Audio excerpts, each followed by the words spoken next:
જય માતાજી મિત્રો, તો જો ગાઈસ આ છે મારા માસી, તો તે થોડા મન બુદ્ધિના છે, તો તેને આગળ પાછળ કોઈ નથી, ખાલી એક એને ભાઈ નથી, પપ્પા નથી, 5 બહેનો જ છે, બીજું આગળ પાછળ કોઈ છે નહીં. તો આ છે તેમના મમ્મી છે.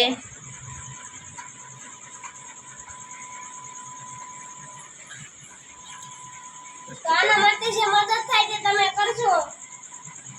તો અમને કોમેન્ટમાં જણાવજો કાંઈ પણ મદદ કરી શકો તો.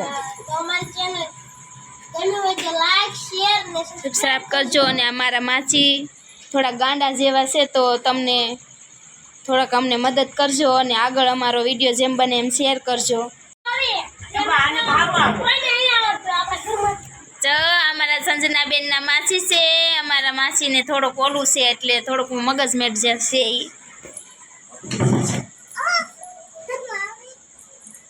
સંજનાબેન બીવે છે માસીથી.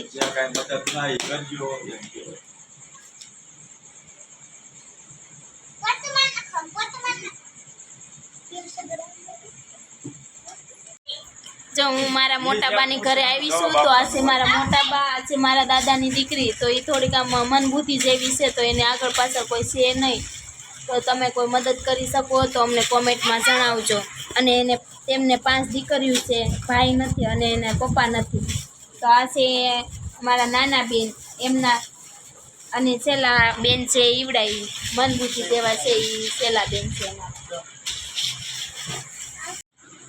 જો 11 વર્ષની હતી ત્યારે એને સાકલથી બાંધી રાખતા હતા, નાની અમથી હતી ત્યારે. અને પેપરમાં પણ આવેલું હતું એને. આ છે એનું સર્ટિફિકેટ, તમે જોઈ શકો છો.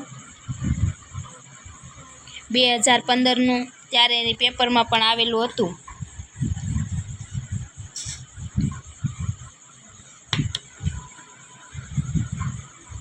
તો એને સાકલથી બાંધી રાખતા હતા, પણ હવે તો સાકલથી બાંધતા નથી, મોટી થઈ ગઈ છે. ત્યારે નાની હતી એટલે કોઈ ઝાડ ઉપર, કોઈ થાંભલા ઉપર બધે દોડીને સડી જતી અને ગોતવામાં રહેતા. અત્યારે તો આવી રીતના છૂટી રાખે છે, તો જો આવી રીતના કરે છે.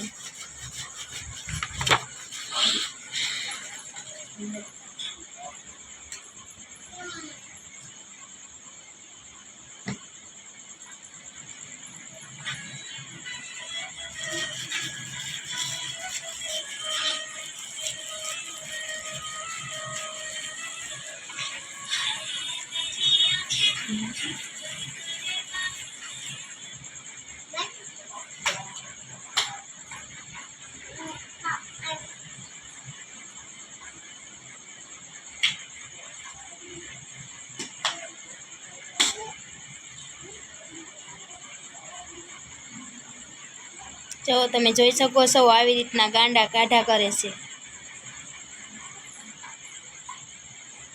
અને ક્યારેક ક્યારેક આંચકી પણ આવી જાય છે એમને.